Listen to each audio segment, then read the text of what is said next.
Rasa malu warga Malaysia akibat kasus pemalsuan dokumen naturalisasi pemain kini semakin tak terbendung. Isu ini bahkan menjadi topik hangat dalam sidang parlemen Malaysia, menandakan besarnya tekanan publik terhadap Federasi Sepak Bola Malaysia. Sementara itu, di tengah sorotan internasional, suasana konferensi pers di Jeddah turut menarik perhatian saat salah satu wartawan menanyakan soal sanksi FIFA terhadap Malaysia. Patrick Kluivert pun memberikan jawaban elegan dan berkelas. Dengan tenang menjawab, "Saya tak membicarakan tentang ini. Saya membicarakan pertandingan besok. Saya tak tahu itu dan itu tidak menarik minat saya." Jawaban tersebut menggambarkan sikap profesional dan fokus pelatih timnas Indonesia yang memilih mengutamakan sportivitas dan prestasi di lapangan daripada menanggapi hal yang tidak penting. Semoga saja ya timnas Indonesia memberikan yang terbaik di round 4 ini. Ada juga tanggapan dari pengamat sepak bola Malaysia terhadap Indonesia yang akan berlaga di round 4 ini. Mari kita simak video selengkapnya.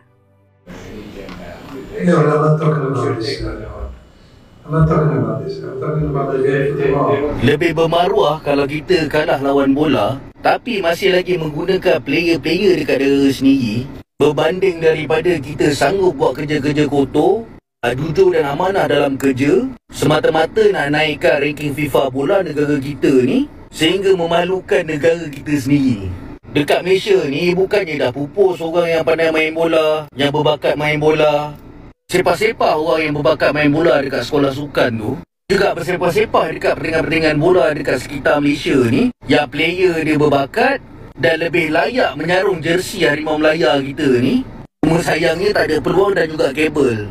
Bukannya beria ambil orang luar yang asal usul dia pun dah jelas-jelas bukan orang Malaysia, jelas-jelas tak ada keturunan pun dekat Malaysia ni, yang belum tentu lagi bermain sepenuh hati untuk negara kita ni. Lah dia ni nak beria main pun, ni bukan negara asal dia, bukan negara kelahiran dia.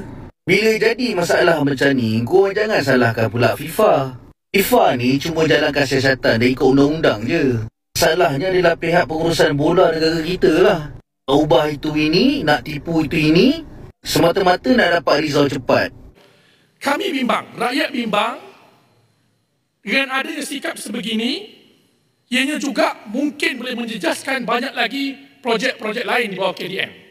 Dan pada hari ini, kita dikejutkan dengan laporan yang dikeluarkan oleh FIFA berkenaan dengan pemalsuan dokumen pemain-pemain yang dinaturalisasi. Saya tak salahkan orang yang memberi identifikasi cadangan. Kita pernah buat sebelum ini. Sumareh, Mak Don, semua lepas, tak ada masalah. Tetapi kenapa JPN membenarkan dokumen palsu disubmit kepada FIFA? Ini memalukan negara. Maruah Malaysia tercalar. Jadi kelemahan apa yang perlu kita tengok dalam KDN ditegur ini? Ini antara yang saya nampak yang diterjemahkan dalam LKN. There is a glaring weaknesses in KDN with regard to governance. Jadi saya minta laporan Ketua Negara ini ditambah baik dan kita perlu pastikan setiap satu sen dibelanjakan kepada rakyat benar-benar mencapai dan sampai kepada rakyat, bukan pada kroni. Terima kasih Tuan Yang di-Pertua.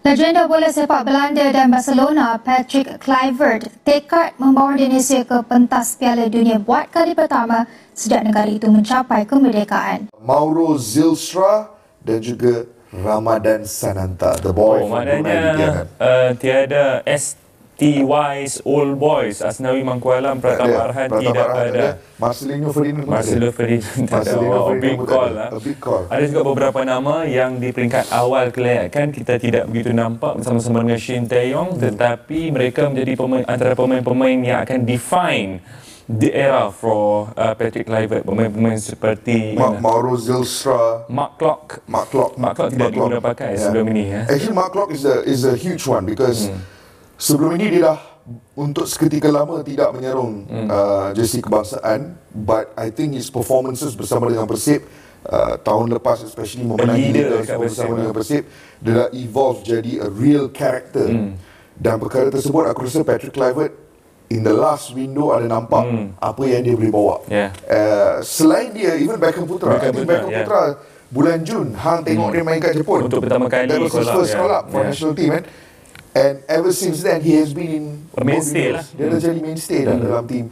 And that's quite exciting. Baru-baru ni untuk Persib aku nampak dia pakai captain's armband juga sekejap. Walaupun di peringkat kelab Persib juga ada revolusi, ada beberapa pemain, bukan beberapa pemain, banyak pemain baru yang dibariskan, tapi tetap saja Beckham Putra sebagai salah seorang tonggak utama pasukan Persib Bandung. Betul. So really satisfying. Dan aku rasa the biggest news, Faiz, the biggest news adalah Ole Romani. Now I don't know how fit he is. Aku tak tahu kalau dia dah mula bermain bersama Oxford ataupun kalau fitness level dia dah bersedia untuk mencapai tahap tertinggi.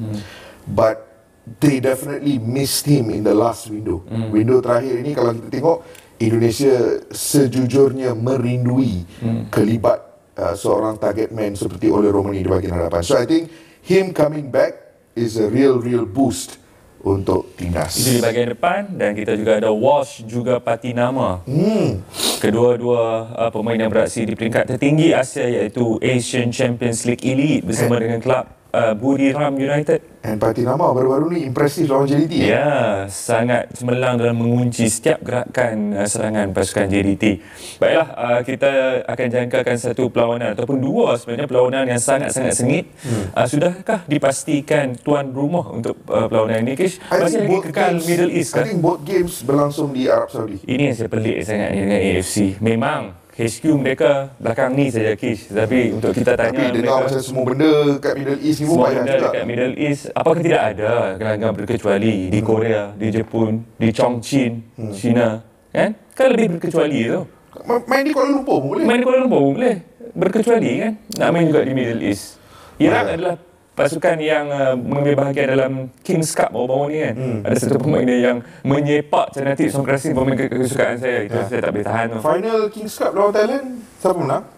Iraq menang. Iraq menang. 1-0. Yeah, it's dua game ni is very close. Dia akan aku pun tak tahu macam mana nak. Dia dah sampai tahap, Faiz, sekarang ni we have reached a point yang mana susah untuk aku nak berfikiran logik tentang perlawanan-perlawanan ini. Sebab sekarang dah sampai tahap yang emosi. Sebab kita desperate to see a Southeast Asia nation masuk ke Piala Dunia. Jadi kalau nak melihat kedua-dua perlawanan ini, aku tak pasti which is the easier one, which is the more difficult one, which is the one yang Arab Saudi kena Indonesia kena target. Yang jelas ia ibarat dua final lah. Ibarat dua final. Ya, kata-kata satu kata-kata yang klise daripada saya sedar tu, tapi itu yang pasti kerana kita tak boleh tengok perlawanan ini, aku rasa, dengan konteks yang terlalu besar. We cannot see too much on the bigger picture kerana it is down to only 2 matches only now. So Patrick Kluivert dan rakan-rakan akan pada pandangan aku mengambil peluang dan melihat lawanan ini sebagai dua final yang berasingan, yang mana mereka kena sedaya upaya mengambil keputusan daripada dua perlawanan ini untuk melayakkan diri mereka. Kalau tak, bukan nak kata usaha 3 ataupun 4 tahun kebelakangan ini sia-sia, tetapi alang-alang dah sampai ke round keempat ni, Kish. Apalah salahnya untuk terus ke Piala Dunia 2026. Ini menjadi pelajaran berharga bagi Federasi Sepak Bola Malaysia agar tidak terlalu meninggikan diri dan merasa menjadi ancaman bagi tim-tim Asia Tenggara lainnya. Faktanya, Patrick Kluivert maupun Erick Thohir tidak menaruh perhatian terhadap kasus yang tengah dihadapi Malaysia, apalagi Presiden kita, Pak Prabowo. Untuk apa memikirkan masalah seperti ini? Bagi Malaysia, sudah saatnya berhenti menciptakan narasi tentang sabotase atau kecemburuan atas kebangkitan timnasnya. Sebab pada akhirnya isu-isu seperti itu hanyalah upaya menutupi kesalahan internal sendiri yang seharusnya segera dibenahi secara terbuka dan profesional. Sampai di sini with Elka temani waktu Anda. Terima kasih dan sampai jumpa lagi di video berikutnya.